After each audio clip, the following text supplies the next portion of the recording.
Panorama group, जो सोचता है वो करता है। आपके अपने सपनों का आशियाना। चलिए, अगला जो जिला है जहानाबाद है। 3 सीट आते हैं जहानाबाद में और तीनों महागठबंधन ने जीते हैं। जदयू के लिए मैंने समझ लीजिए मैंने लिटमस पेपर टेस्ट, पलासी की लड़ाई है। जहानाबाद में आप एक बार फिर से देख लीजिए नीतीश कुमार का मास्टर स्ट्रोक। एक और हम उतारा है। अशोक चौधरी गायब नजर आए हैं। जी जहानाबाद में लोकसभा में घूमने वाले पिछले अशोक चौधरी जान लगाने वाले वो गायब नजर आए हैं। एक और व्यक्ति मुझे चुनाव में नजर नहीं आए हैं जी, भोला सिंह भोला सिंह भी नजर भोला जी भी नजर नहीं आए हैं। नहीं आ रहे हैं। अरिस्टो वाले, उनको विवाह होना था, वो भी नजर नहीं आए हैं। चुनाव से पहले खूब घूम रहे थे लेकिन उस चुनाव नजर नहीं आए। तो क्या जहानाबाद कोई खेल कर सकता है बाबा? निश्चित रूप से यहाँ से चंद्रशेखर को उतार करके एक मास्टर स्ट्रोक नीतीश कुमार ने खेला है। हालांकि राहुल शर्मा को उतार करके यहाँ आरजेडी ने भी खेल किया है। यहाँ एक भूमिहार को उतार करके कहीं ना कहीं अति पिछड़ा समाज पर दबाव बनाने की कोशिश की गई है, निश्चित की गई है। लेकिन यहाँ सवाल ये उठता है कि नीतीश कुमार का मास्टर स्ट्रोक इस बार काम करता हुआ मुझे जो दिखाई दे रहा है वो तो दिखाई दे रहा है। चलिए, तो जहानाबाद एनडीए जी बात घोसी की मुझे भी लगता है कि जहानाबाद सीट जो है वो एनडीए निकाल जाएगी। घोसी भी बाबा काफी चर्चित सीट है, काफी चर्चित सीट है। यहाँ से जदयू जी यहाँ से सीपीआई-एमएल और जेडीयू की लड़ाई लड़ रही है। ऋतुराज कुमार को उतारा गया। ऋतुराज कुमार आप समझ ही नहीं कौन है। अरुण सिन्हा बहुत सोच समझकर अरुण कुमार जी पुत्र को दिया गया। यही काम चिराग पासवान भी करना चाहते थे जब अरुण जी बागी हुए लोजपा से। फिर तो ये चिराग पासवान ने मुझसे ही कहा था कि मैं उनके पुत्र को चुनाव लड़ाना चाहता हूं।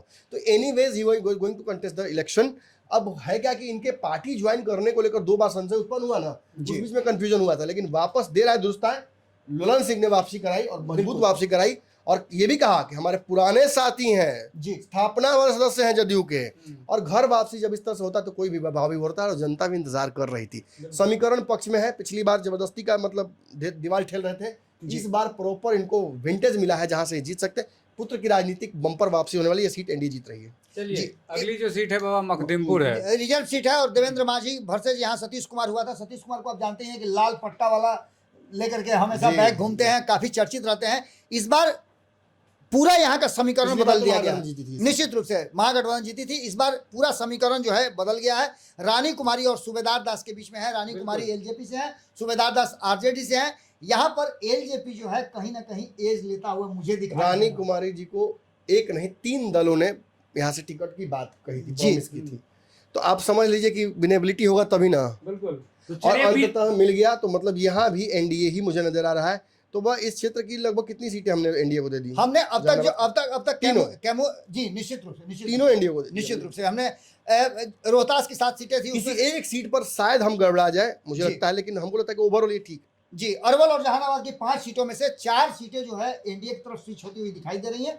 एक सीट पर थोड़ा संशय था, उसको लेकर के हम अभी भी डिटरमाइन नहीं है और आने वाले समय में हम जल्दी उस पर भी सोच करके बताएंगे। जी जी जी। चलिए, तो बिना देर कर जाने अब इंतजार कीजिए, अब औरंगाबाद पे हम आएंगे।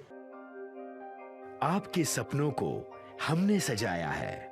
ई होम्स पैनोरमा को हमने बनाया है। ई होम्स मेरा एक सपना था जिसपे मैं पिछले 4 साल से काम कर रहा था। हमने जो बनाया है वो सबने है माना। ई होम्स पैनोरमा में हो आपका भी आशियाना। और फाइनली हमने 2021 में इस प्रोजेक्ट को लॉन्च किया। बहुत लोग अप्रिशिएट कर रहे हैं कि पूर्णिया जैसे शहर में, बिहार के, एक तो बिहार की बात करें उसमें भी पूर्णिया जैसे छोटे जगह में इस तरह का लाइफस्टाइल देना, ये सुन के हम लोगों को बहुत अच्छा लगता है।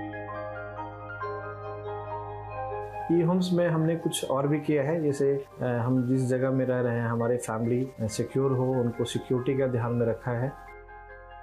आपकी सुविधा और सुरक्षा आपके लिए खास है, ये आपका विश्वास है। इसमें आर्टिफिशियल इंटेलिजेंस का 7 लेयर सिक्योरिटी का हमने इस्तेमाल किया है। लस ग्रीन कैंपस को बनाया है। यदि हमारा बाउंड्री वाल है तो वो वर्टिकल गार्डन है।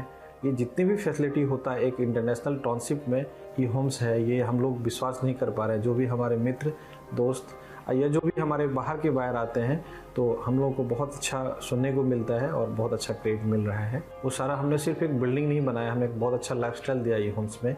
और मेरा एक सपना था जिसको मैं आज फुलफिल होते हुए देख पा रहा हूँ। ये आपका आवास है। ई होम्स पैनोरमा में अब आपका निवास है। E Homes Panorama, luxurious lifestyle redefined. Panorama group, जो सोचता है वो करता है। अगर ये वीडियो पसंद आई और वह बिहार के राजनीति और बिहारियत से सरोकार रखेनी तो सब्सक्राइब बटन दबा के चैनल के सब्सक्राइब कर ली। ओजे एगो घंटी बा, ओकरा बटन दबा देला से कुल सटीक और मारक खबर रुआ मुफ्त में मिल जाई। अगर रुआ पत्रकारिता के हमनी के नया प्रयोग में सहयोग कर चाहतानी तो ज्वाइन बटन दबा दी। पेटीएम नंबर नोट कर ली 9386